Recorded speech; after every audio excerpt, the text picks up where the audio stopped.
नमस्कार साथियों, BPSC TRE educator with Sandeep channel पे आपका स्वागत है। साथियों, आपकी बीपीएससी ट्री परीक्षा 3.0 की जो डेट है, एग्ज़ाम डेट है, वो 7 से 15 जून संभावित जो है ये सुनने में आ रही है। तो आप लोग जो है अपनी परीक्षा की तैयारी को तेज़ कर दीजिए और आपके साथ आपका चैनल पूरी तरीके से जी जान से लगा हुआ है। और साथियों, हम लोग भूगोल की कक्षा आरंभ कर दिए हैं और जिसमें आपको पहली कक्षा में जो आधारभूत चीज़ें थी वो बताई गई हैं और उसी क्रम में मैं पहली कक्षा का थोड़ा सा रिवीजन भी यहाँ पे करवा दूँगा। तो साथियों, यहाँ पे हम लोगों ने जो है पहली चीज़ तो हमने अक्षांश रेखाओं के बारे में पढ़ा था।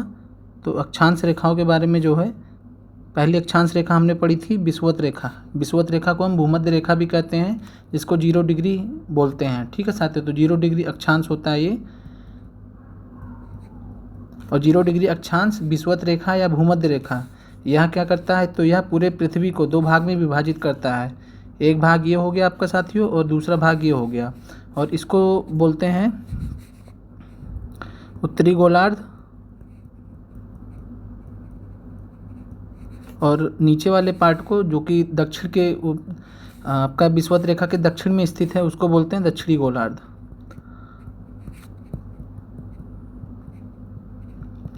और जो आपका भूमध्य रेखा के उत्तर में स्थित है वो उत्तरी गोलार्ध। तो साथियों आगे बढ़ते हैं, और इसमें इसके अलावा हमने जो है कुछ अक्षांश रेखाओं के बारे में पढ़ा था। पहला तो आपका विषुवत रेखा हो गया, दूसरा आपका 23.5 डिग्री उत्तर कर्क रेखा जिसको बोलते हैं। तो साथियों ये आपका हो गया कर्क रेखा। इसके अलावा 66.5 डिग्री उत्तर में हमने देखा था आर्कटिक वृत्त। इसके अलावा साथियों 23.5 डिग्री दक्षिण अक्षांश पे हमने देखा था मकर रेखा को, और 66.5 डिग्री दक्षिणी अक्षांश में हमने देखा था अंटार्कटिक वृत्त को। तो साथियों आपको ये जो नाम है आपको ध्यान रखने हैं, मैं फिर से रिवीजन करवा दे रहा हूँ। 0 डिग्री आपका भूमध्य रेखा हो गया, इसको विषुवत रेखा के नाम से भी जानते हैं, तो ध्यान रखिएगा आप लोग। विषुवत रेखा भी आपका हो गया, और इसके अलावा 23.5 डिग्री उत्तरी अक्षांश को क्या बोलते हैं, तो ये आपका कर्क रेखा है। 66.5 डिग्री उत्तरी अक्षांश को क्या बोलते हैं, तो ये आर्कटिक वृत्त है। उसी प्रकार आपका 23.5 डिग्री दक्षिणी अक्षांश को क्या बोलते हैं, तो मकर रेखा। और 66.5 डिग्री जो आपका दक्षिणी अक्षांश है उसको क्या बोलते हैं, अंटार्कटिक वृत्त। साथियों आगे बढ़ते हैं। आपका बीपीएससी पीआरटी की परीक्षा में सवाल पूछा गया था, ट्री 1 में सवाल पूछा गया था। और सर जो आपका सवाल था वो पूछा था कि शीत कटिबंध के बारे में आपका सवाल पूछा था। तो इसलिए मैंने इस जो आपका टॉपिक है उत्तरी अमेरिका महाद्वीप शुरू करने से पहले यहाँ पे आपको कटिबंध के बारे में भी लगे हाथ बता दे रहा हूँ। तो साथियों यहाँ पे आपको ध्यान रखना कि आपका 0 डिग्री हो गया आपका भूमध्य रेखा या विषुवत रेखा। तो साथियों जो 0 से 10 डिग्री नॉर्थ है, 0 से 10 डिग्री साउथ, 10 डिग्री साउथ, तो 0 से 10 नॉर्थ या 0 से 10 साउथ, यह आपका होता है विषुवत कटिबंध होता है आपका। विषुवत कटिबंध होता है 0 डिग्री से 10 डिग्री नॉर्थ या साउथ, आपका विषुवत कटिबंध होता है। और इसके अलावा साथियों 10 डिग्री से लेकर 23.5 डिग्री उत्तरी अक्षांश तक, या 10 डिग्री से लेकर 23.5 डिग्री दक्षिणी अक्षांश तक, यह आपका क्या होता है, उष्ण कटिबंध। तो आपको ध्यान रखना है उष्ण कटिबंध के बारे में। तो ये 10 डिग्री से जो है 23.5 डिग्री। ठीक है साथियों। और इसके अलावा आपको समशीतोष्ण कटिबंध, जिसको शीतोष्ण कटिबंध के नाम से भी जाना जाता है। तो साथियों कर्क रेखा और आर्कटिक वृत्त के बीच में जो क्षेत्र होता है उसको हम समशीतोष्ण कटिबंध के नाम से जानते हैं। और इसको अगर बोला जाएगा तो 23.5 डिग्री उत्तरी अक्षांश से 66.5 डिग्री उत्तरी अक्षांश के बीच का ये हिस्सा होगा। इसके अलावा साथियों आपका जो शीत कटिबंध जो परीक्षा में आपसे पूछा गया था, तो यह आपका 66.5 डिग्री उत्तरी अक्षांश से लेके 90 डिग्री यानी कि उत्तरी ध्रुव के बीच का जो क्षेत्र है वह होता है आपका। तो आपका ये शीत कटिबंध हो गया जो आपको परीक्षा में पूछा गया था। और इसके अलावा साथियों जब हम दक्षिणी गोलार्ध में जाएंगे तो वहाँ पे भी हम पाएंगे कि जो आपका यह हिस्सा है ये भी जो है शीत कटिबंध का पार्ट है। तो ये भी आपका जो है शीत कटिबंध का पार्ट है। और यहाँ भी जो 66.5 डिग्री दक्षिणी अक्षांश, जिसको अंटार्कटिक वृत्त बोलते हैं, वहाँ से लेके जो है दक्षिणी ध्रुव तक का हिस्सा है। तो साथियों आगे बढ़ते हैं। आशा करता हूँ कि आप लोगों को जो भी चीज़ें हम लोगों ने कुछ पहले की क्लासेस में की थी समझ में आ गया होगा। अब साथियों हम लोग यहाँ पे देखते हैं ध्यान से। यहाँ पे आपका जो भारत का जो विश्व का मानचित्र वो लिया गया है, और आपको ये पहली लाइन दिख रही है। यहाँ पे आपका ये जो है विषुवत रेखा है, विषुवत रेखा है 0 डिग्री जिसको बोलते हैं। यह आपका साथियों कर्क रेखा है जो कि 23.5 डिग्री नॉर्थ है। और इसके अलावा जो है आप नीचे आएंगे तो ये आपका मकर रेखा है। तो डिटेल में साथियों हम इसके बारे में आगे की कक्षाओं में पढ़ेंगे। अब देर ना करते हुए साथियों हम लोग जो है अपना मानचित्र पे आते हैं। और मानचित्र में साथियों आपको जो है 2 मिनट लगेगा। और यहाँ पे आपको हमने जो अक्षांश के बारे में बता दिया था, अक्षांश के बारे में आपको जानकारी दे दी गई थी। अक्षांशों की कुल संख्या आपको बता दी गई थी कि 179 होते हैं। कैसे कैसे होते हैं वो आपको पिछली वीडियो में बता दिया गया है। तो आपको साथियों ध्यान रखना कि मानचित्रण के लिए जो है भौगोलिक स्थिति का ज्ञान होना आवश्यक है। और भौगोलिक स्थिति को बताने के लिए जो है किसी भी स्थान का बताने के लिए अक्षांश और देशांतर का प्रयोग किया जाता है। तो साथियों देशांतर के बारे में पढ़ते हैं हम लोग। तो साथियों आपका जो देशांतर होता है, जो पृथ्वी होता है, मैं आपको पीछे फिगर के माध्यम से बता दे रहा हूँ। तो यहाँ पे आप देख पा रहे हैं कि जो यह रेखा है जो ये सीधी जा रही है, तो ये आपका 0 डिग्री देशांतर है। तो ये आपका 0 डिग्री देशांतर है। उसके अलावा जो आप ये सारी लाइंस जो आपका उत्तरी ध्रुव से दक्षिणी ध्रुव को जोड़ने वाली जितनी भी आपको रेखाएं दिख रही हैं, जैसे कि मैं एक बना दे रहा हूँ, एक इधर आपको दिख रही है, एक इधर आपको दिख रही है। तो साथियों ये जो है जो रेखाएं हैं, तो इन रेखाओं को क्या बोलते हैं, जो उत्तरी ध्रुव से दक्षिणी ध्रुव को मिलाती हैं, तो इनको बोलते हैं देशांतर रेखाएं। आगे बढ़ते हैं। और देशांतर के बारे में आपको ध्यान रखना इंपॉर्टेंट पॉइंट कि सभी स्थानों का जो देशांतर होता है उसको प्रधान यामोत्तर, जिसको प्राइम मेरिडियन इंग्लिश में बोला जाता है या फिर ग्रीनविच रेखा बोला जाता है, उसके सापेक्ष व्यक्त किया जाता है। यानी किसी भी स्थान का जो देशांतर होगा उसको हम प्राइम मेरिडियन, प्रधान यामोत्तर या ग्रीनविच रेखा के हिसाब से उसको डिसाइड करेंगे। और साथियों आपको ध्यान रखना जो देशांतर का मान होता है, जो वैल्यू होती है, वह 0 डिग्री से लेकर 180 डिग्री तक हो सकती है। और इसके अलावा साथियों अगर हम बात किया जाए, पिछली बार आपका पीआरटी परीक्षा में पूछा था कि अक्षांश कितने होते हैं 1 डिग्री के अंतराल पे, तो वैसे आपसे प्रश्न पूछ सकता है कि देशांतर की संख्या ग्लोब पर 1 डिग्री के अंतराल पे कितने होती है। तो साथियों आपकी कितनी होती है 360। तो आपको ध्यान रखना है। और इसके बारे में जो है मैंने यहाँ पे बता रखा है। आपका जो साथियों 179 जो देशांतर होते हैं आपके, ये पश्चिमी देशांतर कहलाते हैं। इसके अलावा साथियों 179 आपके जो है पूर्वी देशांतर होते हैं। इसके अलावा साथियों जो 0 डिग्री देशांतर होता है जो पृथ्वी के मध्य से गुजरता है, ठीक है साथियों, उत्तरी ध्रुव और दक्षिणी ध्रुव को मिलाने वाला देशांतर जो पृथ्वी के मध्य से गुजरता है, तो उसको जो है 0 डिग्री देशांतर बोलते हैं। उसके अलावा जो GMT रेखा होता है, जो ग्रीनविच मीन टाइम रेखा होता है या ग्रीनविच रेखा होता है, तो एक ये हो गया आपका और एक ये हो गया। इसके अलावा 179 है। तो टोटल आपका जो कुल देशांतर संख्या है वो 360 हो जाएंगी। तो आपको ये ध्यान रखना, परीक्षा दृष्टि से बहुत महत्वपूर्ण है साथियों। आगे बढ़ते हैं। आपको एक पॉइंट ध्यान रखना कि जो सभी देशांतर रेखाएं हैं वो बृहद वृत्त, जिसको इंग्लिश में ग्रेट सर्किल्स बोलते हैं, उसका निर्माण करती हैं। जबकि जो विषुवत भूमध्य रेखा है, विषुवत रेखा या भूमध्य रेखा एकमात्र अक्षांश है जो कि बृहद वृत्त या ग्रेट सर्किल है। तो आपको ध्यान रखना कि सारी देशांतर रेखाएं, जितनी भी देशांतर रेखाएं हैं वो सारी की सारी क्या हैं, बृहद वृत्त हैं। ठीक है साथियों। और बृहद वृत्त का मतलब होता है जो पृथ्वी को 2 भाग में विभाजित करे, और ये उत्तरी गोलार्ध को दक्षिणी गोलार्ध से जोड़ती हैं, दक्षिणी गोलार्ध को उत्तरी गोलार्ध से जोड़ती हैं। ठीक है साथियों, आगे बढ़ते हैं। बाकी आपको ध्यान रखना कि अक्षांशों में अगर बात किया जाएगा तो केवल विषुवत रेखा है, भूमध्य रेखा जो 0 डिग्री अक्षांश होता है वह ग्रेट सर्किल है, बृहद वृत्त है। आगे बढ़ते हैं साथियों। प्रमुख देशांतर में हम लोग देखते हैं तो आपका यहाँ पहला प्रधान यामोत्तर हो जाएगा, जिसको प्राइम मेरिडियन बोलते हैं। तो 0 डिग्री देशांतर को आपको जो है ये प्रधान यामोत्तर बोला जाता है। और इस पे जो 0 डिग्री देशांतर के सभी बिंदुओं का जो देशांतर होता है वो 0 डिग्री माना जाएगा। ठीक है साथियों, यानी जो हमने लाइन खींची थी 0 डिग्री वाली, वो उत्तर से दक्षिणी ध्रुव की तरफ, वहाँ पे जो भी पॉइंट जो भी स्थान होंगे वहाँ का जो देशांतर होगा वो 0 माना जाएगा। आगे बढ़ते हैं साथियों। Greenwich mean time. तो आपका ग्रीनविच मीन टाइम परीक्षा की दृष्टि से महत्वपूर्ण है। इसको जो है ग्रीनिच माध्य समय भी बोला जाता है। और इसको जो है इसका जो कैलकुलेशन किया जाता है उसको माना जो गया है वो लंदन के शाही ग्रीनिच वेधशाला के माध्य सौर समय को ग्रीनविच माध्य समय माना जाता है। तो आपको ध्यान रखना है कि जो लंदन का जो शाही ग्रीनिच वेधशाला है, जो ऑब्जर्वेटरी है, उसका जो माध्य सौर समय है उसी को ग्रीनिच माध्य समय माना गया है। तो आपको परीक्षा में पूछा भी गया है और पूछा भी जा सकता है आगे, तो आपको ध्यान रखना है। फिर साथियों भारत का मानक समय बहुत महत्वपूर्ण है और आपको जो है इसको इंग्लिश में इंडियन स्टैंडर्ड टाइम बोलते हैं। तो उत्तर प्रदेश के मिर्ज़ापुर से होकर जाने वाली यामोत्तर या देशांतर रेखा को जो समय बताता है उसको जो है भारत का मानक समय माना गया है। ठीक है साथियों, तो आपको यह ध्यान रखना है कि जो उत्तर प्रदेश जो भारत का मानक समय वो कहाँ से गुजरता है, तो वह मिर्ज़ापुर, उत्तर प्रदेश के मिर्ज़ापुर से गुजरता है। और ये भारत का जो मानक समय है इसको अगर देशांतर में व्यक्त किया जाएगा तो 82.5 पूर्व देशांतर बोलेंगे। तो ये 82.5 पूर्व देशांतर या 82.5 पूर्व हो जाएगा। ठीक है साथियों, चाहे ईस्ट लिखें इंग्लिश में या फिर हिंदी में 82.5 पूर्व देशांतर लिखें। और आपको जो है ध्यान रखना कि जो देशांतर होते हैं,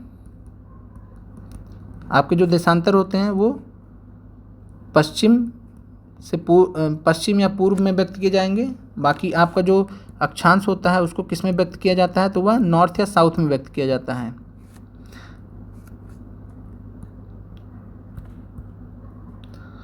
आपका जो अक्षांश होता है उसको नॉर्थ या साउथ में व्यक्त किया जाता है और इसके अलावा जो आपका देशांतर होता है उसको वेस्ट या ईस्ट में व्यक्त किया जाता है। आगे बढ़ते हैं साथियों, और आपको यहाँ पे बहुत इंपॉर्टेंट पॉइंट ध्यान रखना है, जो इंडियन स्टैंडर्ड टाइम होता है भारत का मानक समय वो ग्रीनविच मीन टाइम से 5 घंटे 30 मिनट आगे है। तो आपको ध्यान रखना। और फॉर एग्जांपल अगर जीएमटी में 12 बजे हैं यानी ग्रीनविच मीन टाइम में 12 बजे हैं तो भारत का जो आईएसटी होगा वो कितना समय शो करेगा, शाम के 5:30 बजे या फिर 17:30 घंटा ये शो करेगा। ठीक है साथियों, या फिर जिसको 5:30 घंटे भी कह सकते हैं। आगे बढ़ते हैं। फिर है अंतर्राष्ट्रीय तिथि रेखा, ये भी बहुत इंपॉर्टेंट है। तो साथियों जो 180 डिग्री देशांतर होता है उसको अंतर्राष्ट्रीय तिथि रेखा बोलते हैं, इंटरनेशनल डेट लाइन। और यह साथियों ध्यान रखना आपको कि यह प्रशांत महासागर से होकर गुजरता है। तो 180 देशांतर को क्या बोलते हैं, अंतर्राष्ट्रीय तिथि रेखा। मैं आपको एक बार फिगर में समझा दे रहा हूँ, वहाँ पे बना हुआ है। और साथियों यहाँ पे जो है आपका जो ये लाइन दिख रही है आपको, ये 180 डिग्री वाली, ये जो आपको रेखा दिख रही है इसी को अंतर्राष्ट्रीय तिथि रेखा बोलते हैं, आइडियल बोलते हैं, इंटरनेशनल डेट लाइन। और यह क्या होता है, 180 डिग्री होता है। ठीक है साथियों, तो यह 180 डिग्री होता है। फिर उसके बाद जो है आगे बढ़ते हैं। फिर साथियों हम लोग का जो पाठ है वो स्टार्ट होता है। जो पाठ 1 है उत्तरी अमेरिका महाद्वीप। और मानचित्र को समझने से पहले अक्षांश और देशांतर का जो भी आपको ज्ञान होना था वो मैंने आपको जो है रिवाइज भी करा दिया है और आपको बहुत अच्छे से समझा दिया है। उम्मीद करता हूँ कि आपको समझ में आ जाएगा। और साथियों परीक्षा की दृष्टि से हम लोग बहुत जल्द ही जो अपना सिलेबस है बहुत कम समय में जो है सबसे अच्छे तरीके से कवर कर लेंगे। आप ज़्यादा से ज़्यादा साथियों को, अपने भाई बहनों को जो कि बीपीएससी परीक्षा की तैयारी कर रहे हैं उनको जो है इस चैनल से जोड़ें और चैनल को सपोर्ट करें, जिससे चैनल आपके लिए जो है एक बड़े स्तर पे काम कर रहा है और आगे भी काम करने के लिए प्रेरित होता रहेगा। साथियों आगे बढ़ते हैं साथियों, तो उत्तरी अमेरिका महाद्वीप में आते हैं। तो आपको पहला चीज़ यहाँ पे जो ध्यान रखना है उत्तरी अमेरिका महाद्वीप में, तो यह ध्यान रखना है कि उत्तरी अमेरिका महाद्वीप में देश कौन से हैं। तो आपको जो महत्वपूर्ण देश है वो ध्यान रखने हैं, यूएसए है, कनाडा है, मैक्सिको है, ये आपके प्रमुख देश है। बाकी इसके अलावा छोटे देश भी हैं, Guatemala, Belize, El Salvador, Honduras, Nicaragua, Costa Rica, Panama. ये इतने इंपॉर्टेंट नहीं है। बाकी आपको ये ध्यान रखना है कि यूएसए, कनाडा और मैक्सिको देश जो है आपके उत्तरी अमेरिका महाद्वीप में आते हैं। और उत्तरी अमेरिका महाद्वीप के बारे में पहले मैं फिगर दिखा दे रहा हूँ आप लोगों को। ये आपका उत्तरी अमेरिका महाद्वीप का फिगर है। और साथियों यहाँ पे जो है आप जो ये वाला पार्ट देख पा रहे हैं इसको अलास्का बोलते हैं। और अलास्का जो है ये यूएसए का पार्ट है, आपको ध्यान रखना है। बाकी आप यहाँ से देखेंगे तो आपका जहाँ पे झीलें दिखाई दे रही हैं तो ये लगभग हिस्सा जो आपका ये कनाडा में है और नीचे का जो हिस्सा है वो यूएसए का है। और यूएसए के नीचे आपका मैक्सिको आता है। वो मैक्सिको जो है आपका फिगर में यहाँ पे आपका, तो आपका जो ये वाला पार्ट है तो नीचे का जो पार्ट है वो मैक्सिको में आता है। ये आपका यूएसए हो गया और ये आपका ऊपर कनाडा हो गया। तो साथियों इसमें इम्पॉर्टेंट पॉइंट्स देखते हैं। तो आपको ध्यान रखना साथियों कि जो उत्तरी अमेरिका है, उत्तरी अमेरिका महाद्वीप है, आपको क्षेत्रफल की दृष्टि से ध्यान रखना कि विश्व का तीसरा सबसे बड़ा महाद्वीप है। तो आपको ध्यान रखना कि उत्तरी अमेरिका जो है विश्व का तीसरा सबसे बड़ा महाद्वीप है क्षेत्रफल की दृष्टि से। और क्षेत्रफल की दृष्टि से हम देखें तो सबसे बड़ा महाद्वीप कौन सा, तो एशिया महाद्वीप है, दूसरे नंबर पे है अफ्रीका महाद्वीप, तीसरे नंबर पे उत्तरी अमेरिका महाद्वीप। आगे बढ़ते हैं साथियों, कनाडा जो है, अगर उत्तरी अमेरिका महाद्वीप की बात की जाए तो कुल क्षेत्रफल की दृष्टि से उत्तरी अमेरिका का सबसे बड़ा यहाँ पे देश हो जाएगा। महाद्वीप आप काट लीजिए, गलती हो गई है वहाँ पे। तो जो है कनाडा जो है कुल क्षेत्रफल की दृष्टि से उत्तरी अमेरिका महाद्वीप का सबसे बड़ा देश है। आगे बढ़ते हैं साथियों, फिर यहाँ पे आपका 49 पैरेलल लाइन या 49वीं समानांतर रेखा है। तो ये बहुत महत्वपूर्ण है और साथियों यह यूएसए और कनाडा के मध्य सीमा बनाती है। और ये है क्या, तो ये आपकी साथियों अक्षांश रेखा है जिसके बारे में हमने अध्ययन किया है। जैसे 23.5 डिग्री उत्तरी अक्षांश से, तो वैसे जब हम 23.5 से ऊपर जाएंगे तो जब 49 डिग्री अक्षांश मिलेगा तो 49th पैरेलल लाइन, तो जो 49वीं समानांतर रेखा है वह यूएसए और कनाडा के मध्य जो है भौगोलिक सीमा बनाती है या सीमा बनाती है। तो इस वजह से इसका नाम 49 पैरेलल लाइन या 49वीं समानांतर रेखा रखा गया है। और साथियों इसके अलावा आपको बहुत इंपॉर्टेंट पॉइंट ध्यान रखना, अलास्का जो है यूएसए का भाग है और यूएसए ने साथियों इसको रूस से 1867 में ख़रीदा था। तो आपको ध्यान रखना है कि 1867 में रूस से जो है यूएसए ने जो है अलास्का का जो राज्य है वह ख़रीदा था। आज के डेट में अलास्का जो है यूएसए का भाग है। आगे बढ़ते हैं साथियों, यहाँ पे आपका उत्तर अमेरिका महाद्वीप की पर्वत श्रेणियाँ, हमने आपको जो पहला इंट्रो क्लास दिया था उसमें आपको समझाया था कि आपको जो है महाद्वीप, सातों महाद्वीप के बारे में बहुत अच्छे से जानकारी दी जाएगी। बीपीएससी ट्री परीक्षा में बहुत सारे प्रश्न पूछे गए हैं और आपको जो है उससे संबंधित सारे यहाँ पे जो फैक्ट्स हैं वो पूरा बहुत आसानी के साथ में जो है बताए जाएंगे। तो साथियों हम जो है यहाँ पे बढ़ते हैं आगे, तो उत्तरी अमेरिका महाद्वीप की पर्वत श्रेणियाँ। तो साथियों यहाँ पे जो है आपकी पहली जो है अलास्का पर्वत श्रेणी है, दूसरी आपकी रॉकी पर्वत श्रेणी है और तीसरी साथी आपकी अपलेशियन पर्वत श्रेणी है। तो मैं आपके जो है पहले इसको डायग्राम में दिखा दे रहा हूँ, मानचित्र में दिखा दे रहा हूँ। तो साथियों आपका जो यहाँ पे है ये अलास्का पर्वत श्रेणी है और साथियों अलास्का पर्वत श्रेणी है और अलास्का पर्वत श्रेणी में साथियों माउंट मैकिन्ले है। तो माउंट मैकिन्ले और माउंट मैकिन्ले जो है साथियों, जो मैकिन्ले चोटी है ये उत्तरी अमेरिका महाद्वीप की, आगे मैंने इसको लिख भी रखा है तो आपको परेशान होने की कोई बात नहीं है। तो मैकिन्ले चोटी जो है ये उत्तरी अमेरिका महाद्वीप की सबसे ऊंची चोटी है। आपको ये ध्यान रखना पॉइंट, उत्तरी अमेरिका महाद्वीप की सबसे ऊंची चोटी कौन सी है, तो मैकिन्ले चोटी। और कहाँ पे स्थित है, तो ये अलास्का पर्वत श्रेणी में स्थित है। साथियों आगे बढ़ते हैं, तो आपका जो है रॉकी है और साथियों आपका जो रॉकी पर्वत है ये आपका जो है रॉकी पर्वत है और रॉकी पर्वत के बारे में देखेंगे। उसके बाद फिर साथियों आपका जो है ये इधर जो एग्ज़ाम में भी पूछा गया था एप्लेशियन पर्वत। तो आपका यहाँ पे एप्लेशियन पर्वत है और इसी के साथ में ब्लू रिज पर्वत भी है जो कि एप्लेशियन का ही भाग है। तो हम लोग आगे बढ़ते हैं, तो आपका साथियों जो अलास्का पर्वत श्रेणी में है तो उसमें आपको ध्यान रखना है कि मैकिन्ले चोटी, माउंट मैकिन्ले, जिसका जो ऊंचाई है 6194 मीटर है, वो जो है कहाँ स्थित है, तो अलास्का पर्वत श्रेणी में स्थित है और ये उत्तर अमेरिका महाद्वीप की सबसे ऊंची चोटी है। तो आपको ध्यान रखना परीक्षा दृष्टि से। आगे बढ़ते हैं रॉकी पर्वत श्रेणी। तो रॉकी पर्वत श्रेणी के बारे में साथियों आपको ध्यान रखना कि यह उत्तरी अमेरिका महाद्वीप के पश्चिमी भाग में स्थित है। तो हमने देखा है कि रॉकी कहाँ पे स्थित है, तो जो उत्तरी अमेरिका महाद्वीप है उसके पश्चिमी भाग में।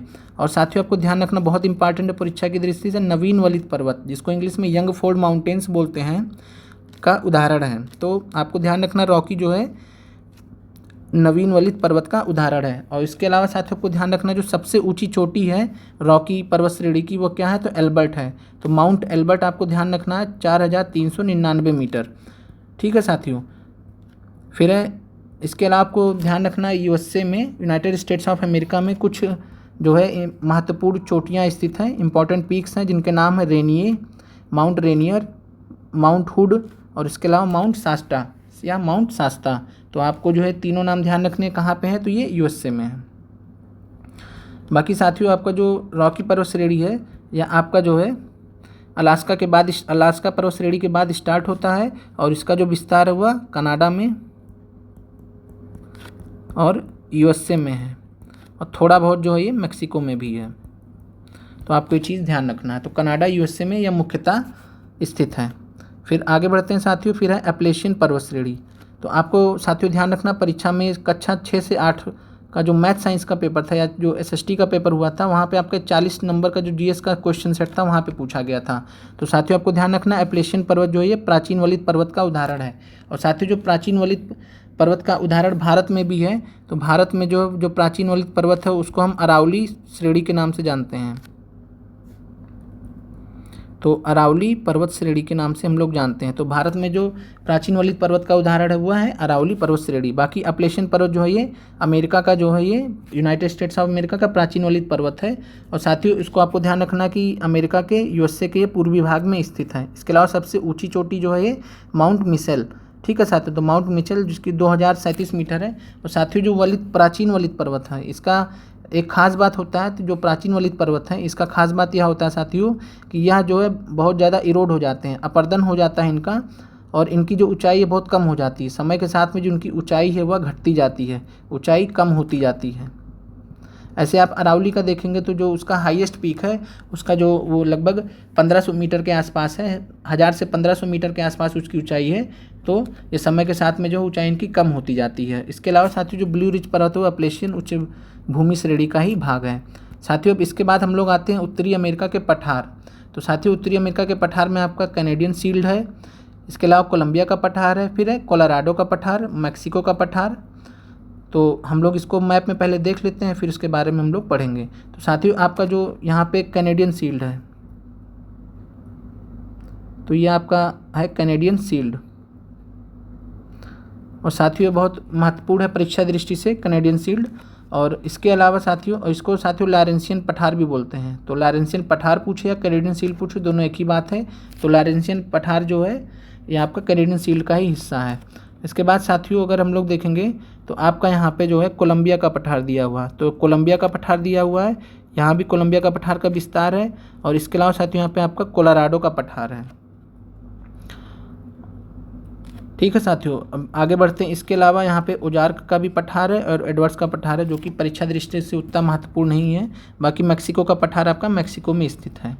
तो आगे बढ़ते हैं साथियों, इसमें पठार में हम लोग देखते हैं। तो आपका जो सबसे पहला पठार है वह है कैनेडियन शील्ड। तो इसको लॉरेंसियन पठार भी बोलते हैं। और यह उत्तरी अमेरिका महाद्वीप का प्राचीन भूगर्भिक केंद्र है। आपका ध्यान रखना कि उत्तरी अमेरिका महाद्वीप का प्राचीन भूगर्भिक केंद्र कौन सा है, तो कैनेडियन शील्ड है। और यह भूगर्भिक ढाल है जो उजागर प्री कैम्ब्रियन आग्नेय और उच्च श्रेणी की मेटामॉर्फिक चट्टानों का एक बड़ा क्षेत्र है। तो आपको ध्यान रखना साथियों कि जो कैनेडियन शील्ड है प्री कैम्ब्रियन इरा का है। और आपको यह भी जानकारी रखनी कि जो अरावली पर्वत श्रेणी है ये भी प्री कैम्ब्रियन इरा का ही है, ठीक है साथियों। तो प्री कैम्ब्रियन इरा का है, प्री कैम्ब्रियन के समय का है, जो कि बहुत प्राचीन माना जाता है। तो इसलिए इनको प्राचीन काफ़ी जो है प्राचीन भूगर्भिक केंद्र माना जाता है। और आज के डेट में जो है ये आग्नेय चट्टानें इसकी जो है ये उजागर हो चुकी हैं, एक्सपोज हो चुकी हैं। और ये उच्च श्रेणी की मेटामॉर्फिक चट्टानों का एक बड़ा क्षेत्र है। और यह मुख्यतः आपका कनाडा में स्थित है। आगे बढ़ते हैं साथियों, फिर आपका कोलंबिया पठार। तो आपको कोलंबिया पठार के बारे में ध्यान रखना है कि इसका जो स्थान है कोलंबिया पठार कहाँ पे स्थित है, तो ये संयुक्त राज्य अमेरिका के उत्तर पश्चिमी भाग में स्थित है। मैंने आपको मानचित्र में दिखा दिया है, आप वहाँ पे दोबारा देख लीजिएगा। बाकी साथियों फिर है आपका कोलोराडो का पठार। तो कोलोराडो का पठार साथियों आपका USA में स्थित है, मेनली मुख्यतः USA में स्थित है और कुछ भाग आपका मैक्सिको में भी आता है। इसके अलावा साथियों आगे बढ़ते हैं, फिर आपका मैक्सिको का पठार। तो मैक्सिको का पठार साथियों आपका मैक्सिको में स्थित है। इसके अलावा ओजार्क और एडवर्ड्स का पठार जो आपका ये USA में है। फिर आगे बढ़ते हैं साथियों, फिर आपका है प्रमुख मरुस्थल। तो साथियों प्रमुख मरुस्थल आपके दो हैं जो आपको परीक्षा दृष्टि से महत्वपूर्ण और आपको ध्यान रखने हैं। तो आपका जो ये है यहाँ पे आप देख रहे हैं मोजावे मरुस्थल। तो आप देख पा रहे हैं साथियों कि जो मोजावे मरुस्थल है वो USA और मैक्सिको के बीच में स्थित है। इसके अलावा साथियों आपका जो सोनरान मरुस्थल है, सोनरान मरुस्थल वो मुख्यतः कहाँ पे स्थित है, तो ये मैक्सिको में स्थित है। और कुछ भाग आपका ये USA में भी दिख रहा है। फिर आगे बढ़ते हैं, हम लोग आते हैं वापस। तो साथियों आपका जो प्रमुख मरुस्थल है, तो मरुस्थल के बारे में हमको ध्यान रखना है जो मोजावे मरुस्थल है। तो आपको मोजावे मरुस्थल के बारे में ध्यान रखना है, या संयुक्त राज्य अमेरिका में स्थित है। तो साथियों आपको ध्यान रखना है कि जो मोजावे मरुस्थल वो आपका पूरी तरीके से संयुक्त राज्य अमेरिका में स्थित है। इसका जो क्षेत्रफल है वह 81,000 स्क्वायर वर्ग किलोमीटर है। डेथ वैली जिसको मृत घाटी बोलते हैं, वह जो है आपका USA के जो है मोजावे मरुस्थल का ही भाग है। तो आपको ध्यान रखना कि मोजावे मरुस्थल का विस्तार जो डेथ वैली तक है और इसके अलावा साथियों जो सुनरान मरुस्थल है, तो आपको ध्यान रखना मोजावे जो है आपका संयुक्त राज्य अमेरिका में ही है केवल, और जो सुनरान मरुस्थल आपको ध्यान रखना है कि जो सुनरान मरुस्थल आपका यूएसए और मेक्सिको दोनों में है, तो आपको यह ध्यान रखना है। फिर साथियों बृहत मैदान, तो जैसे हमारे भारत में जो है ग्रेट प्लेन्स ऑफ इंडिया बोलते हैं, भारत के मैदान विशाल मैदान बोलते हैं, वैसे ही साथियों great plains of North America भी है, तो उत्तरी अमेरिका के ग्रेट प्लेन्स जिसको बृहत मैदान हिंदी में बोला जाएगा, और साथियों कनाडा और यूएसए में स्थित है। फिर साथियों आगे बढ़ते हैं, प्रेरीज पे आते हैं। तो प्रेरीज साथियों प्रेरीज जो है आपका क्या होता है, तो समशीतोष्ण घास का मैदान होता है, जिसको इंग्लिश में टेम्परेट ग्रासलैंड बोलते हैं, जो आपके साथियों 23.5 डिग्री यानी कर्क रेखा से आपके जो ऊपर होते हैं, यानी 23.5 डिग्री उत्तरी या दक्षिणी अक्षांश से जो ऊपर होते हैं, उसके बाद जो घास के मैदान पाए जाते हैं उनको समशीतोष्ण घास का मैदान कहा जाता है। और साथियों आपका ये जो है कनाडा और यूएसए दोनों में आता है। और इसके अलावा साथियों इसको जो है रूस में, आपको ध्यान रखना है, रूस के क्षेत्रों में इसको किस नाम से जाना जाता है, स्टेपी के नाम से, स्टेपीज के नाम से जाना जाता है। जो समशीतोष्ण घास के मैदान जो रूस में पाए जाते हैं उनको स्टेपीज के नाम से जाना जाता है। फिर आगे बढ़ते हैं साथियों, तो संयुक्त राज्य अमेरिका में स्थित कुछ प्रमुख स्थल हैं जिनके बारे में हमको एक बार देख लेना है। तो आपको ध्यान रखना है कि येलोस्टोन नेशनल पार्क, येलोस्टोन राष्ट्रीय उद्यान, योसेमाइट राष्ट्रीय उद्यान, इसके अलावा जो है ये दोनों जो नेशनल पार्क है या राष्ट्रीय उद्यान है आपके संयुक्त राज्य अमेरिका में स्थित हैं। और साथियों येलोस्टोन नेशनल पार्क है, आपको जान के हैरानी होगी कि यहाँ पे जो है मैग्मा लावा निकलता रहता है, कई सारे हॉट स्पॉट्स हैं यहाँ पे, तो मैग्मा लावा जो है बाहर आता है, इसलिए कई सारे दर्शक यहाँ पे विजिट करने भी जाते हैं, कई बार दुर्घटनाएं भी हो चुकी हैं, आप लोग यूट्यूब पे इसका वीडियो देख सकते हैं।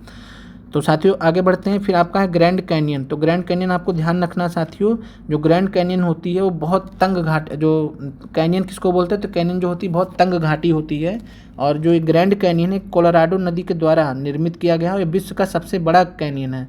तो विश्व का सबसे बड़ी जो है तंग घाटी कौन सी है, तो आपका ये ग्रैंड कैनियन, और ये साथियों किस पे बनी है, तो कोलोराडो नदी के द्वारा बनाई गई है। तो आपका यह फैक्ट ध्यान रखना बहुत इंपॉर्टेंट है। इसके अलावा साथियों मृत घाटी जो डेथ वैली है आपका, ये आपका यूएसए का सबसे निचला बिंदु है। तो आपको ध्यान रखना है कि यूएसए का सबसे जो निचला पॉइंट है, लोएस्ट पॉइंट है, निचला बिंदु है, और ये -86 मीटर है। ठीक है, तो आपको ध्यान रखना कि यूएसए का सबसे निचला बिंदु आपका मृत घाटी हो गया।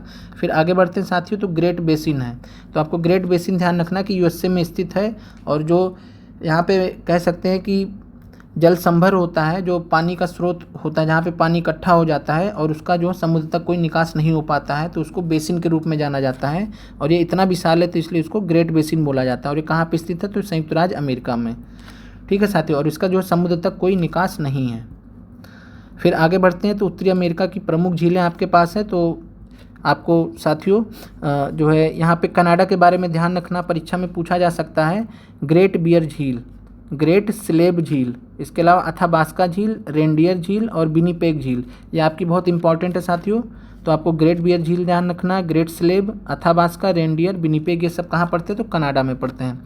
इसके अलावा साथियों अगर यूएसए की हम बात करेंगे, तो यूएसए में आपके कौन कौन सी झीलें आती हैं, तो यूएसए में आपके मिशिगन झील है साथियों, और फिर उसके बाद मीड झील है, उसके अलावा ग्रेट साल्ट झील है, ये सब आपका यूएसए में है, तो आपको ध्यान रखना है। इसके अलावा आपको आगे बढ़ते हैं, फिर है उत्तरी अमेरिका की महान झीलें। ठीक है साथियों, तो great lakes of North America, great lakes of North America, तो आपका उत्तरी अमेरिका की जो विशाल या महान झीलें हैं उसके बारे में हम लोग देखेंगे। और इससे रिलेटेड साथियों जो है पीआरटी परीक्षा में आपसे प्रश्न पूछा गया था, जिसका विश्लेषण मैंने करा दिया था आपको भूगोल सीरीज में, जो आपका प्रीवियस ईयर क्वेश्चंस का सेट चल रहा है। और इसके अलावा साथियों इसमें आपको ध्यान रखना है कि 5 झीलें हैं, ये 5 झीलों का समूह है, जो great lakes of North America है या उत्तरी अमेरिका की विशाल झीलें हैं, ये 5 झीलों का समूह है। उनके नाम क्या क्या है क्रमशः, तो सुपीरियर है, सुपीरियर के बाद मिशिगन है, मिशिगन के बाद ह्यूरॉन है, फिर एरी है, फिर ऑन्टेरियो है। तो आपको ध्यान रखना है कि सुपीरियर, मिशिगन, ह्यूरॉन, एरी, ऑन्टेरियो, इसको शॉर्ट में अगर इंग्लिश में बोलें तो SMHEO। ठीक है साथियों, फिर आपको यहाँ पे ध्यान रखना जो मिशिगन है ये केवल यूएसए में है, इसकी जो स्थिति है वो यूएसए में पूरी तरीके से। बाकी इसके अलावा सुपीरियर, ह्यूरॉन, एरी और ओंटारियो ये यूएसए और कनाडा के मध्य सीमा बनाते हैं, यानी यूएसए और कनाडा के मध्य स्थित हैं सुपीरियर, ह्यूरॉन, एरी और ओंटारियो। और यहाँ पे आपको ध्यान रखना सुपीरियर के बारे में, तो सुपीरियर जो साथियों यूएसए और कनाडा के मध्य 563 किलोमीटर जो है ये आपका सीमा बनाता है, लंबा सीमा बनाता है। और ये मीठे पानी की विश्व की सबसे बड़ी झील है, क्षेत्रफल की दृष्टि से मीठे पानी की विश्व की सबसे बड़ी झील है। और साथियों ओंटारियो जो आपका सबसे छोटा झील है, ग्रेट लेक समूह का सबसे छोटा झील है। और जो सुपीरियर झील है वो ग्रेट लेक समूह का सबसे बड़ा झील है, और साथ में ये विश्व का सबसे बड़ा मीठे पानी का झील है। तो आपको यह फैक्ट ध्यान रखना है क्षेत्रफल की दृष्टि से। फिर और बाकी इसमें आपका जो मिशिगन है ये आपका केवल जो है संयुक्त राज्य अमेरिका में है। बाकी इसके अलावा जो अन्य 4 झीलें हैं सुपीरियर, ह्यूरॉन, एरी और ओंटारियो ये आपके जो है यूएसए और कनाडा के मध्य स्थित हैं। आगे बढ़ते हैं साथियों। तो आपको यहाँ पे जो है ध्यान रखना है, आपके परीक्षा में कई बार ये प्रश्न पूछे गए हैं कि सुपीरियर झील के किनारे कौन सा शहर है, तो आपका डुलुथ शहर है। और मिशिगन शहर के किनारे फेमस आपका शिकागो शहर है। इसके अलावा एरी झील के जो है किनारे कौन सा शहर स्थित है, डेट्रॉयट स्थित है। और आपका ओंटारियो जो झील है उसके किनारे कौन सा स्थित है, हैमिल्टन या टोरंटो। ठीक है साथियों, आगे बढ़ते हैं। फिर उत्तर अमेरिका की महत्वपूर्ण नदियाँ, तो आपको ध्यान रखना है कि ये मिसिसिपी, मिसौरी नदी तंत्र जो आपका है या उत्तरी अमेरिका महाद्वीप का सबसे बड़ा नदी तंत्र है। और आपको ध्यान रखना है कि जो मिसिसिपी मिसौरी नदी तंत्र है पूरी तरीके से संयुक्त राज्य अमेरिका में बहती हैं। और साथ ही 2 नदियों का संगम है मिसिसिपी और मिसौरी। और इसमें जो मिसिसिपी नदी है या इसका जो उद्गम स्थल आपको ध्यान रखना इटास्का झील, ये पूछ सकता है।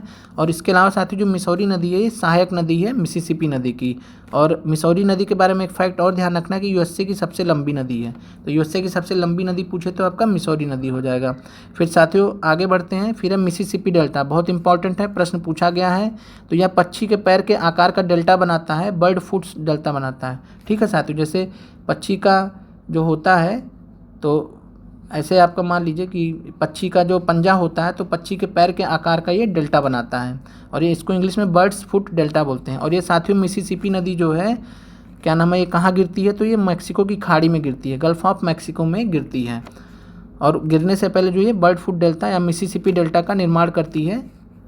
फिर है साथियों रियो ग्रांडे, तो रियो ग्रांडे रिवर के बारे में आपको ध्यान रखना है, ये यूएसए और मैक्सिको के बीच भौगोलिक सीमा बनाती है। तो प्रश्न पूछा जाएगा परीक्षा में आपसे, कई बार पूछा भी गया है कि यूएसए और मैक्सिको के मध्य भौगोलिक सीमा बनाने वाली नदी कौन सी, तो उसका नाम है रियो ग्रांडे या रियो ग्रांडे।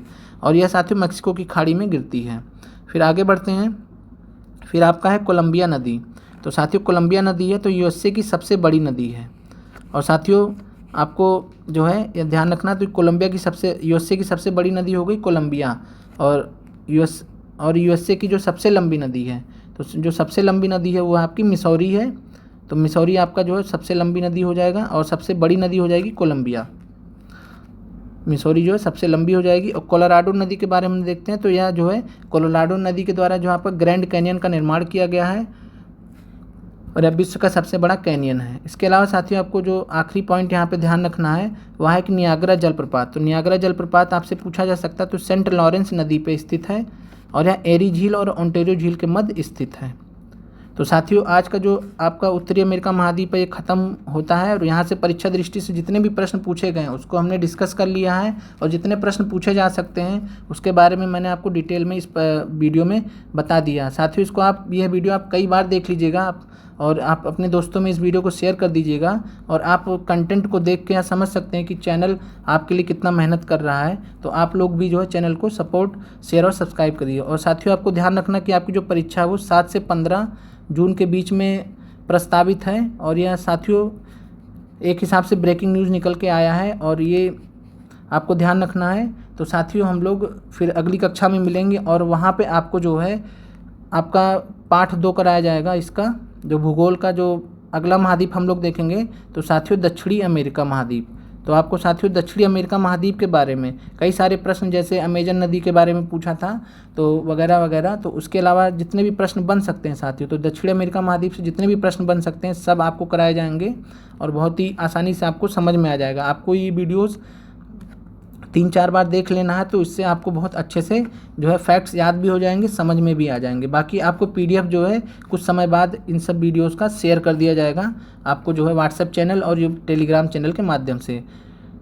ठीक है साथियों, फिर मिलते हैं अगले वीडियो में। तब तक के लिए आप लोग पढ़ते रहिए और बीपीएससी ट्री की परीक्षा की तैयारी जो है BPSC tree educator with Sandeep channel से करते रहिए। जय हिंद साथियों।